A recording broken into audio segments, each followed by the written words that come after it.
starting off this intense workout with 5x5 on explosive pull-ups. 5x5 meaning 5 reps, 5 sets.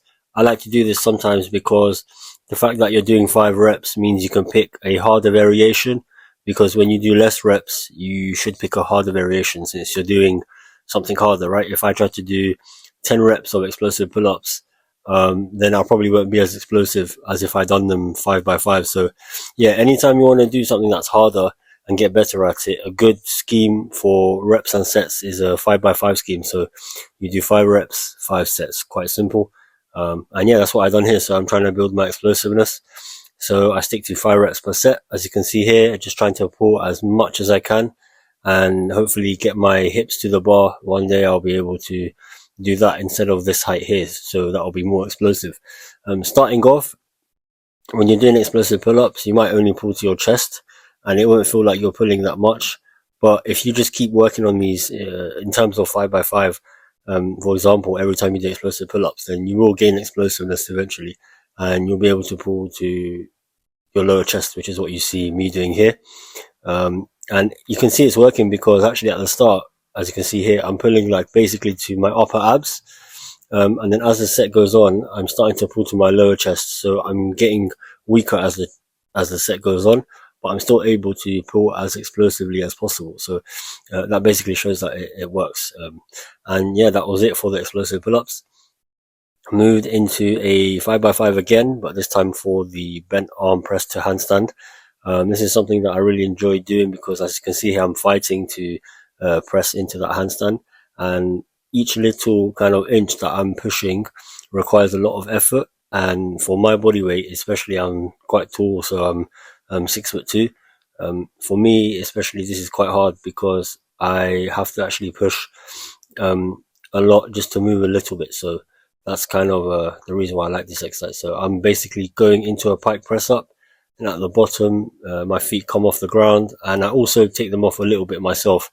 You can do pike press ups as well. This is basically going to work the same muscles, but I'm at a point where I think I can benefit more from letting my feet come off the ground, and I actually can do this movement. So I'm pressing into a handstand quite consistently. So why not actually train it?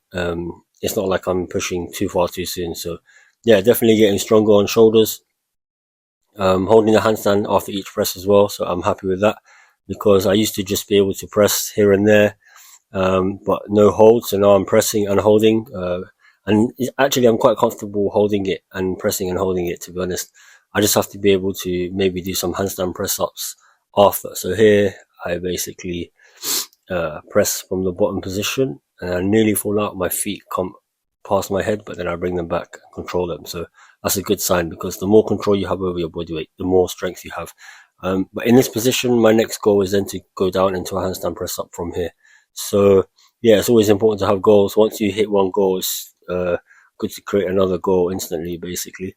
And then yeah, basically I got tired of using my balance, so I just put my feet against the wall, let them slide up and down. And as you can see, this woman on the left, making sure my form is on point, I think. So yeah, basically all I'm doing here is just working my strength with handstand press ups against the wall. The wall basically eliminates your feet from being balanced by your upper body. So you're just working strength. This is a pure strength exercise.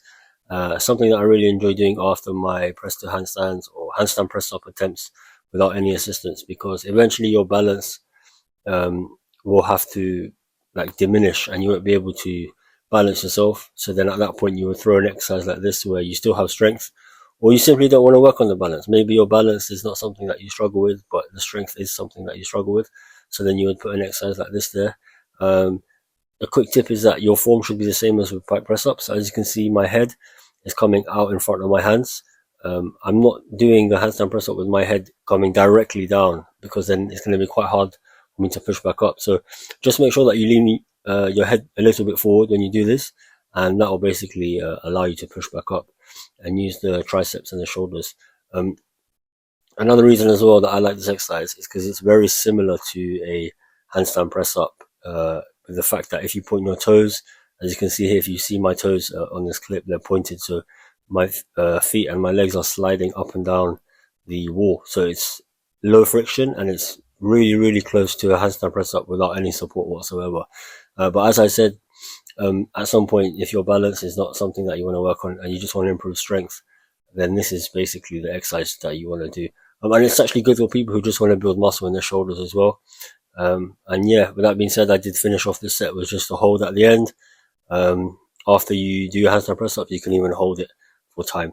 So yeah, that's this episode to the mastery.